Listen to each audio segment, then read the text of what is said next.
Palafalahi atu, hane e tau wala tala tutupu ke lata moe a whiawhinei. Kua hake mai e hiki tamake ke tau whahi whakapuloa tala moe tau tala hawanga, kua nā kai whakaonga whakahake tau tupi whakatawhono ke lata me taha whale ni kua vela ke tau viliang kua mole. Lahi tupi ke tau maui tangata, hako e tau matangi malolo me uha ni kua lau ye motu. Kau whakalataha e kalisia Niue ke he whakawhiawhianga aho me. Kua liutu ai hake mai e maanga ko hikitawake ke he tau whai whakapuloa, hako e tau tupi he whalu tau tangata ke he whiwhirianga whakatuwhono ke fuaki ai whalu tupi ke he taha mga whaine kua vela halu tulu kaina ke he tole tau e kua mole. Kua whakatokanga nei kua whakamori ai he whakatuwhono ke hukuia ke kaina mai tālanga e kaina whou. Kua whaitangata mai he maanga ni kua whakakise tupi moi kua pehe kua nā kai whakaonga tau tupi nei ke he kakano ni kua whakatoka ki ai. I loa ke he mga aho nei, kua whita whoki whala ta hukui he whakatuwhono, he wā tu megi sim da kawi ni kua tālanga taha whale, mai whakakise ai whoki e tokaanga ke lata me whale ni kua whakamau ke whakaonga tau tupi whakatuwhono ki ai. Kai hai ai whala tau huhu whoki, kua hane kua nā kai whakatau tonu whoki he whakatuwhono, e whalu mga whaoa ni kua veala whoki la tula tukaina ke whakatatai yosi.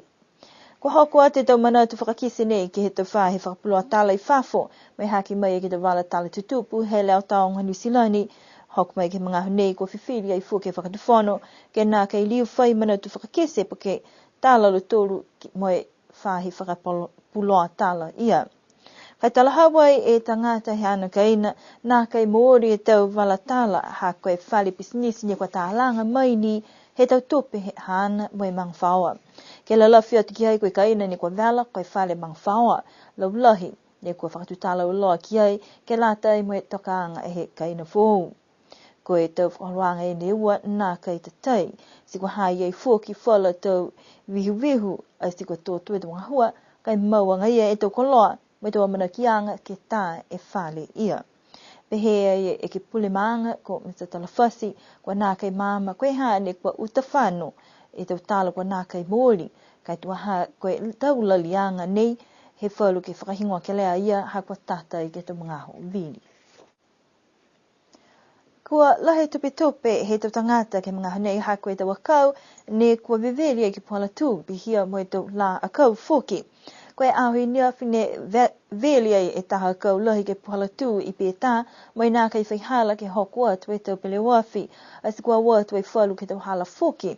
Kua whaile kua whoki e tau mga kua mole ke tau puala tū, he mahaloto hala kepa mo alufi, ne kua long e tau akau ke tau kau hala.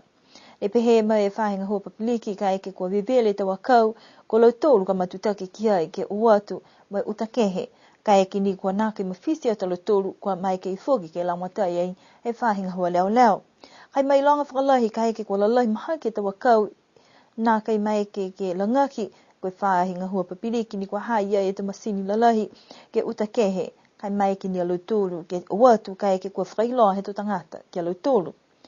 Ka koe whakatokaanga ke he tau la akau, ke he tau kau puhala tū, koe lewekianga kua lango ki ai ke he whainga hua sivolo ke uatu meheli, ka koe hiki atu tua I langa hua ia mai he whainga hua papiliki, ke taha pisinisi fuke whakatufonu ne kua toka atu ai ke whale ika.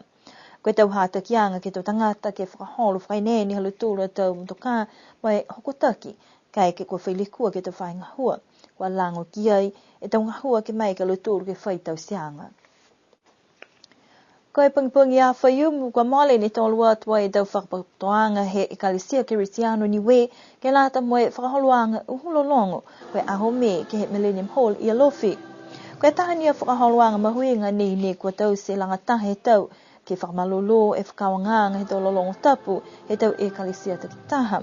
Ne whakamatapatu e aho ke talahawanga kua tunga lolo uho ke he tau matakai nanga ka pehe no nofo whakalataha. Koe ngasia e tau ngata whasi lolongo mai ngahua ke whasi tau lolongo tapu ne kua whakamatapatu ai ke he alamo ta seo tūru tunga moe kopua ki he kalisia Niue. Ne puke nā moe whale tolu moe tau leo kehe kua uhu hake moe fluola ke he longo na anga halu tūru kua nā kei whamahoni ki kisia e kehe tau whiwa penei.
Kalaha wai he takitaki Palestine he kalisi Niue ko Reverend Aifulia Pumale.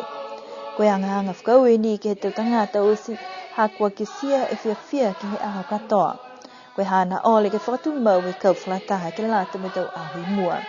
Koe taha wala fōki he whakaholwanga, koe tau se ke lata mo tau poa fuaki, koe molea e tōrung whamatōru e awhita la, halo tōru ni ko moua, marikisi haki mai i he tau kwa mole, mai amina ki tō lang matai whakalahi, e tau ngahua ke haki ai e Ecclesia Kerisiano Niue. Whakakatoa toa mahine e dawhala tāla tutupu ke lata mo e whiwhinei, kena nofua, munene pō tō lidi wa te tōru ke whileweia he awhiawhia tuloto. Munene pō.